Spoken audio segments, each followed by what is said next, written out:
the Gospels in 90 days.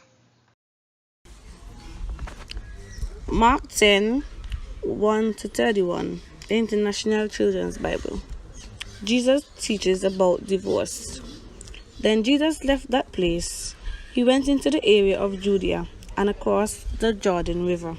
Again, crowds came to him, and Jesus taught them as he always did. Some Pharisees came to Jesus and tried to trick him. They asked, "Is it right for a man to divorce his wife?" Jesus answered, "What did Moses command you to do?" They said, "Moses allowed a man to write out divorce papers and send her away." Jesus said, "Moses wrote that command for you because you refused to accept God's teaching. But when God made the world, he made them male and female.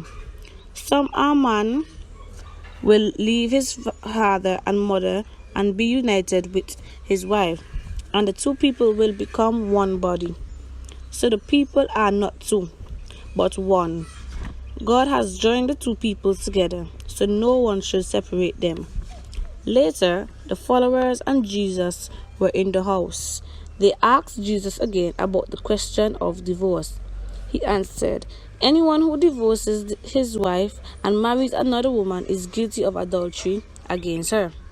And the woman who divorces her husband and marries another man is also guilty of adultery." Jesus accepts children. Some children brought their small children to Jesus so he could teach them. But his followers told the people to stop bringing their children to him. When Jesus saw this, he was displeased. He said to them, "Let the little children come to me. Don't stop them. The kingdom of God belongs to people who are like these little children. I tell the truth, you must accept the kingdom of God as a little child accepts things, or you will never enter it." Then Jesus took the children in his arms. He put his hands on them and blessed them. A rich young man's question. Jesus started to leave, but a man ran to him and fell on his knees before Jesus. The man asked, "Good teacher, what must I do to get the life that never ends?"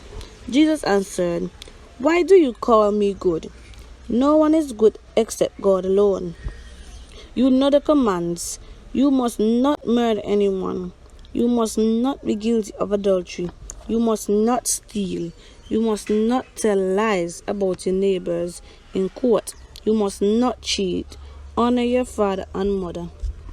The man said, "Teacher, I have obeyed all these commands since I was a boy." Jesus looked straight at the man and loved him. Jesus said, "There is still one more thing you need to do. Go and sell everything you have and give the money to the poor. You will have a reward in heaven. Then come and follow me." He was very sad to hear Jesus say this, and he left. The man was sad because he was very rich. Then Jesus looked at his followers and said, "How hard it will be for those who are rich to enter the kingdom of God." The followers were amazed at what Jesus said. But he said again, "My children, it is very hard to enter the kingdom of God, and it will be very hard for a rich person to enter the kingdom of God. It would be easier for a camel to go through the eye of a needle." The followers were even more amazed and said to each other, "Then who can be saved?" Jesus looked straight at them and said, "For people this is impossible, but for God all things are possible." Peter said to Jesus, "We left everything to follow you." Jesus said, "I told you the truth.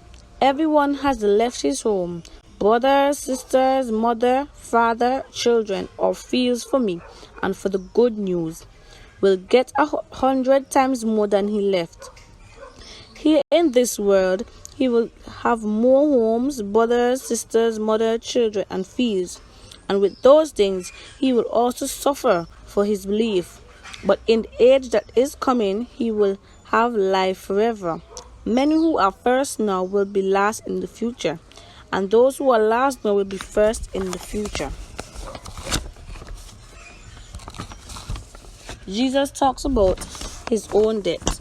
Jesus and the people with him were on the road to Jerusalem. Jesus was leading the way. The followers were amazed, but those who followed behind them were afraid. Jesus took the 12 apostles aside and talked with them alone. He told them what would happen in Jerusalem. He said, "We are going to Jerusalem. The Son of Man will be given to the leading priests and teachers of the law. They will say that he must die. They will give him to the non-Jewish people, who will laugh at him and spit on him.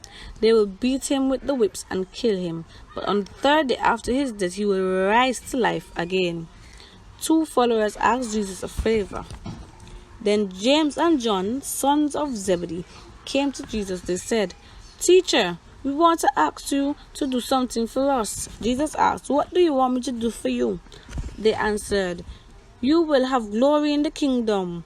Let one of us sit at your right and let one of us sit at your left." Jesus said, "You don't understand what you are asking. Can you drink the cup that I must drink? And can you be baptized with the same kind of baptism that I must have?" They answered, "Yes, we can." Jesus said to them, "You will drink the same cup that I will drink, and you will be baptized with the same baptism that I must have. But I cannot choose who will sit at my right or my left. These places are for those for whom are prepared." The 10 followers heard this. They began to be angry with James and John. Jesus called all the followers together. He said, "The non-Jewish people have men they call rulers. You know that those rulers love to show their power over the people, and the important leaders love to use all their authority. But it should not be that way among you. If one of you wants to become great, then he must serve you like a servant. If one of you wants to become the most important, then he must serve all of you like a slave. In the same way, the Son of the Man did not come to be served. He came to serve. The Son of Man came to give his life to save many people." Jesus healed a blind man. Then they came to the town of Jericho. As Jesus was leaving there with his followers and a large crowd, a blind beggar named Bartimaeus, son of Timaeus, was sitting by the road. He heard that Jesus from Nazareth was walking by. The blind man cried out, "Son, Jesus of David, please help me." Many people scolded the blind man and told him to be quiet, but he shouted more and more, "Son of David, please help me." Jesus stopped and said, "Tell the man to come here." So they called the blind man. They said, "Cheer up, get to the feet. Jesus is calling you." The blind man stood up quickly. He left his coat there and went to Jesus. Jesus asked him, "What do you want me to do for you?" The blind man answered, "Teacher, I want to see again." Jesus said, "Go, you are healed," because you believed. At once the man was able to see again, and he followed Jesus on the road. This is the word of the Lord.